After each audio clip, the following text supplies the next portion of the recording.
This is step one to our Swiss meringue buttercream. And we're going to make it a lemon buttercream. But what we're going to do is we're going to make a Swiss meringue. You're going to learn the second meringue, French, Swiss, and Italian. Second meringue being Swiss, where we're going to liquefy the sugar into the egg whites. Then we're going to make a Swiss meringue with those egg whites, and then we're going to add butter and make a beautiful Swiss meringue buttercream.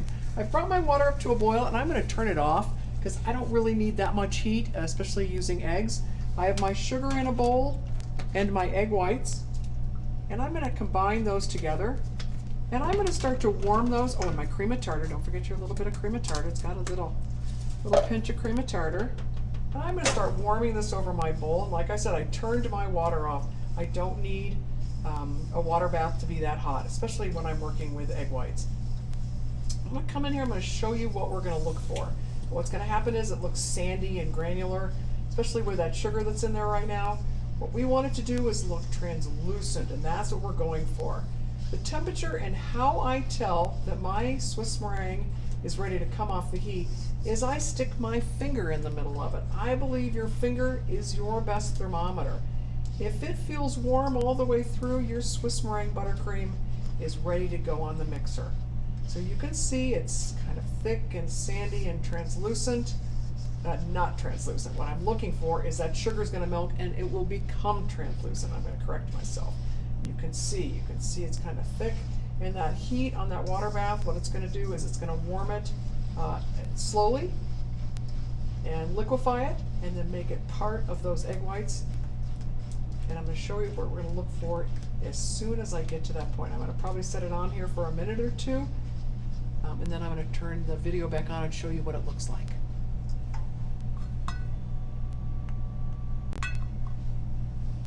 My Swiss meringue on the stove is ready to go, and I want to show you what to look for. I want to make sure also that I keep the sides of my bowl really clean, because some granulated sugar can stay up there, and I don't want that. I want that to come down and be liquefied all the way through. I don't want any sugar granules at all. So I'm going to be really eminently clean all the way around my bowl. I'm going to feel the temperature, and it feels very warm to the touch. That means that my sugar has liquefied into my egg whites. Watch the sides of your bowl. It can be a little warm. I'll show you what to look for. I'm going to take this mixture and I'm going to now add it to my mixer with a whip attachment, and I'm going to start whipping it up, and I'm going to show you what we're looking for the meringue before we start adding our butter. This is the second part to our Swiss meringue buttercream. I have warmed my meringue, which is my sugar and my egg whites, over my bain-marie, which I showed you what I'm looking for, and you can see it's very translucent. I'm going to pour it onto my mixer with a whip. And I made sure my whip and my bowl were very clean. Like I told you with the French meringue, it's very important that there's no fat anywhere on your equipment. And so I'm going to start whipping this up. While I do that, I'm going to whip it up into a nice meringue. I'm going to show you in a minute what I'm looking for. I'm going to start cutting my butter, which I have here with my bench knife, into small pieces, and I'm going to add it to a container. What I'm going to do is get it really soft in the microwave. Like temperatures make a buttercream. If I have cold butter and a warm meringue, it's not going to emulsify, and I'm not going to get that beautiful rich buttercream that I'm looking for. I'm going to make cottage cheese, and I don't want that, which can always be saved, but we don't want to even go there. So what we're going to do is whip this up on high, start cutting up my butter, and get that very warm. I'm going to show you what we're looking for when the meringue's ready to go to add the butter, because that's really what a Swiss meringue, Italian meringue buttercream is.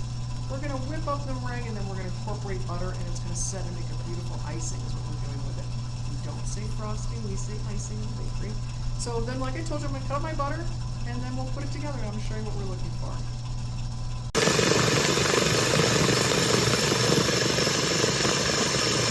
Our Swiss meringue is done and ready for us to start incorporating the butter. What I want to show you is where the meringue is and what kind of heat we're looking for and how we're going to incorporate that butter that I made nice and soft. Meringue is warm, it's kind of room temperature now.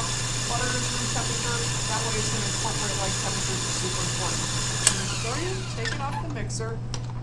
And Swiss meringues get a little shinier. You can see I have a nice, pretty stiff peak. I'm going to put it over there. That looks so good. I'm going to drop it back on the mixer. We're going to turn it on a lower speed, and we're going to start incorporating our butter at a much lower speed. And like I told you, my butter is soft, and I did that intentionally. And I'm going to start adding my butter down the side and slowly incorporating it.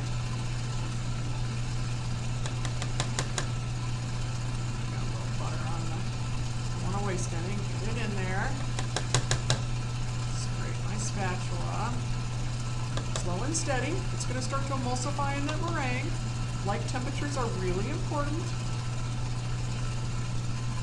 All in there. Get all that butter in there.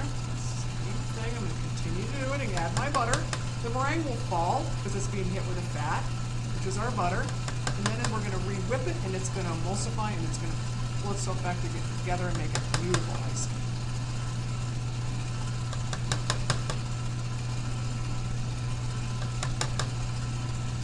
All right, put it all in there.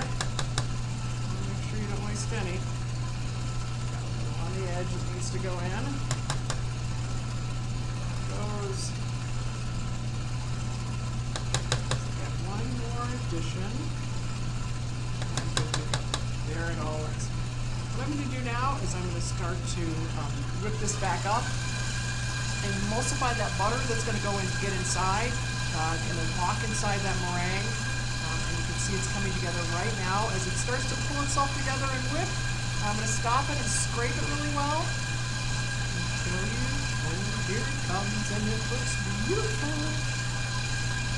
And I'm going to add my flavorings. I have lemon juice, vanilla, I have a little bit of salt, and some lemon extract. I don't like lemon emulsion. You want to use a lemon extract in this. It's just a nicer product, and it has a much better flavor profile to it. So there I'm kind of pulled together. I'm going to say, like I told you, I'm going to add my lemon juice. I'm going to add my vanilla. And my little bit of salt.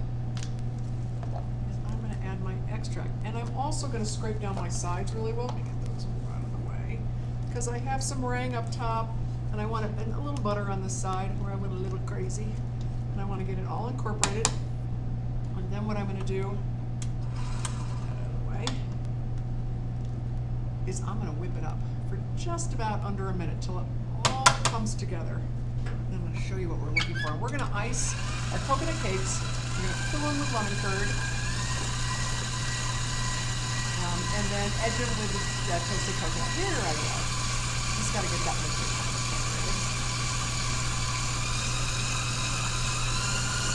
There we go. We're going to whip it up. It looks pretty spot on. I'm going to show you what it looks like. Get off the mixer, and I have a beautiful buttercream that's inside the bowl. And let's see if we can get it off in there. And this is what we're going to take, and we're going to add to our beautiful lemon coconut cake. I added this to the end of the Swiss Meringue Buttercream video just because I like to add just a few drops of lemon food coloring into my buttercream because it's lemon flavored, it's got lemon juice in it.